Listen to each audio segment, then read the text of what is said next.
خوږو کتونکو د محکومه قومونو په یوه خبره د ایمان د حده پورې یقین دی چې چېرته وسایل دي هلته مسایل دي. که موږ وګورو نو د یو وخت نه د پښتنو دا څونه سیمه چې ده دا څومره پټی چې ده یا د دې نه علاوه چې څونه محکومه قومونه دي نو موږ به وګورو چې هلته کې مسایل دي. خو که موږ وسایلو ته وګورو نو خوږې پاکې اوبه دغه شان ځنګلې د دې نه علاوه چې کوم دی نو د غرونو معدنیات چې ورته موږ وایو هغه دا یو لویه پنګه ده چې دا د پښتنو سره شته یا د محکومو قومونو سره شته او د دغې په تناظر کې چې مسایل لازم جو هم دی سر له راځي. بل طرف ته که موږ وګورو نو هم په دغه محکومه قومونو کې د فکر یا د سوچ خلک چې کوم دی نو دا په وړو کې د مالګې برابر دی. نو پکار ده چې څونه د سوچ یا د فکر خلک دي دوی په خپله طریقه باندې دا کم خلک چې ناپوهه دي یا اوده دي دوی له څه سکون ورکوي، دوی له څه نری غونته کې په ملا ټپ ورکوي او دوی راویښوي او دوی پوهه کوي. هغه که د جومات په منبر ناست ملا دی، هغه که چېرته په یو جماعت کې ولاړ استاز دی، هغه ته څه کسان ناست دي د هغه نه یې زده کړه کوي.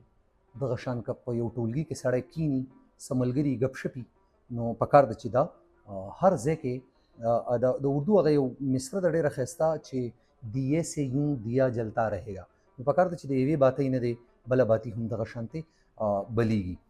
ننني په ګپ شپ کې به لږه هڅه وکړو د یو ملګري سره به چې لږ د فکر او د سوچ خاوند دی د هغه سره به په یو څو خبرو باندې ډسکشن کوو، څه تپوسونه به ترې کوو او په هغې تپوسونو په منځ کې به زه ترې ځان له خپل د مطلب خبرې چوتوم او کتونکي به ترې ځان له د خپل مطلب خبرې چوتې کي.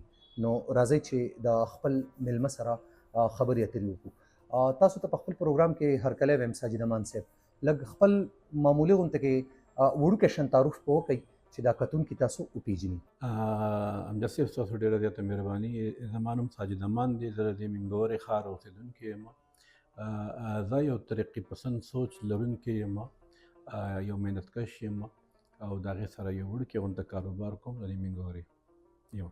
ساجد امان صاحب تاسو د روانې ترهګرۍ ته په څه نظر ګورئ؟ ځکه چې هر سړی دی له خپل لکه د چا سره چې څنګه تله ده هغو لا قشن کاڼي تللي دي او په هغه کاڼو یې تلي. نو تاسو په کومو کاڼو باندې به دا ترهګري چې دی دا تلی؟ دا ډېره د افسوس خبره ده چې کله موږ د روانې ترهګرۍ ته په یو سطحي یا په عرضي نظر باندې ګورو.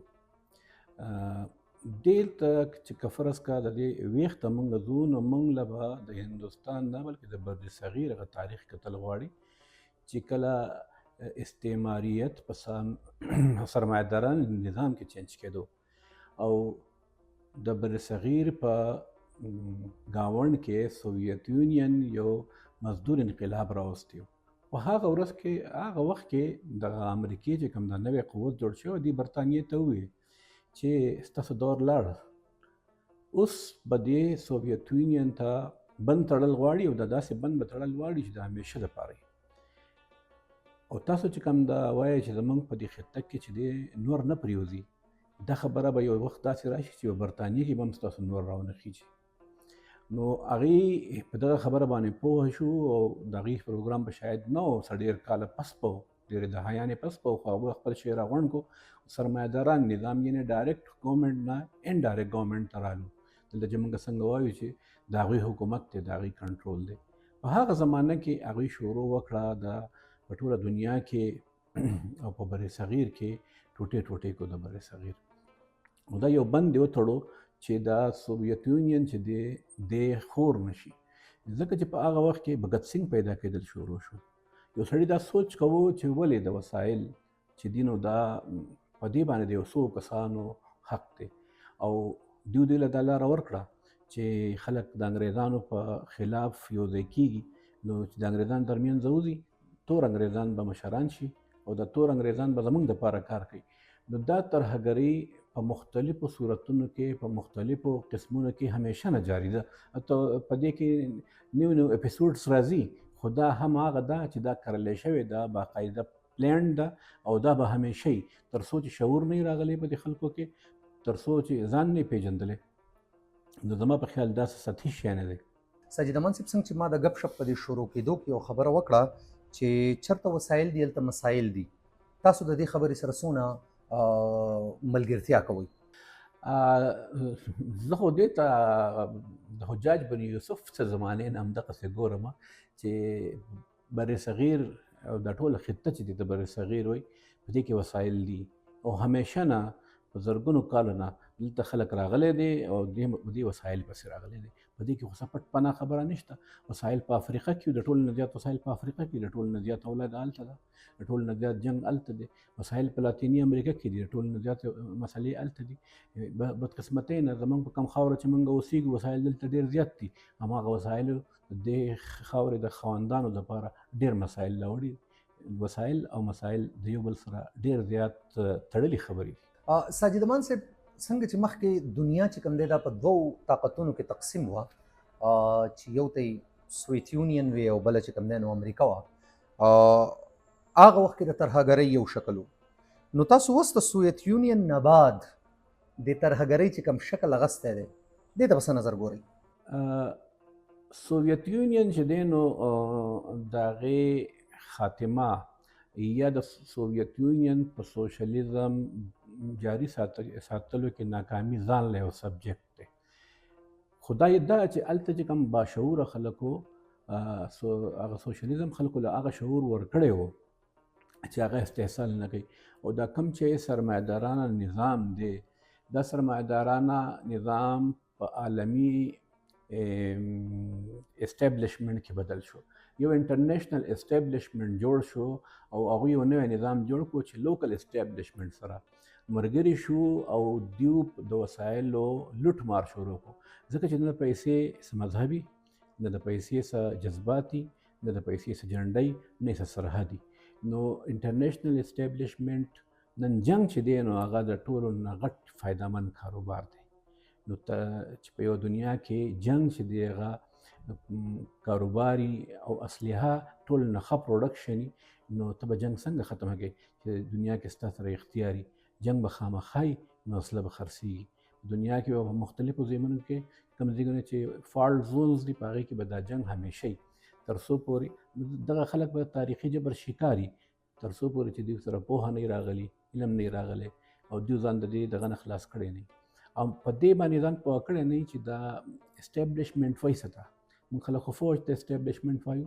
اسټابلیشمنټ وایي هغه خلکو ته چې د چا سره اختیاري، یعنې شاید د فوج غټ غټ افسران، جنرالان، غټ غټ سرمایه‌دار، غټ غټ مذهبي لیډران، غټ غټ سیاسي لیډران، غټ غټ قامي مشران، او دوی چې دي کنفیوز ساتي قوم، چې د خلک کنفیوز وي، څوک په چا پسې څوک په چا پسې، او د ټولو مقصد دا دی چې استحصال جاري ساتي.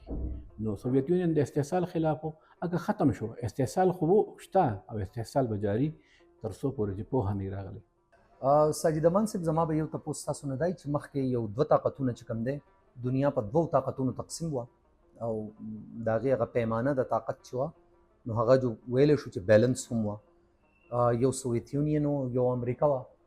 بیا امریکې چې کوم دی نو صدم درود چوف کړل او هغه سوویت یونین یې پې دوړه کړو.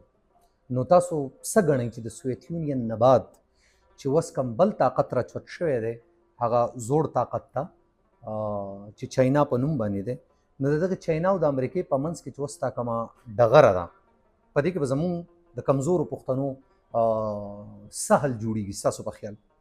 زه خو دا سوچ لرم چې د پښتنو دل کېدل یا د پښتنو چقېدل دا یو محض اتفاق دی. که دلته شاید سینهالي زوی، که دلته بنګالیان وي، ځکه چې پښتانه اهم نه دي، پښتنو نه څوک خلاف دی او د خاوره اهم ده، په دې خاوره کې وسایل دي.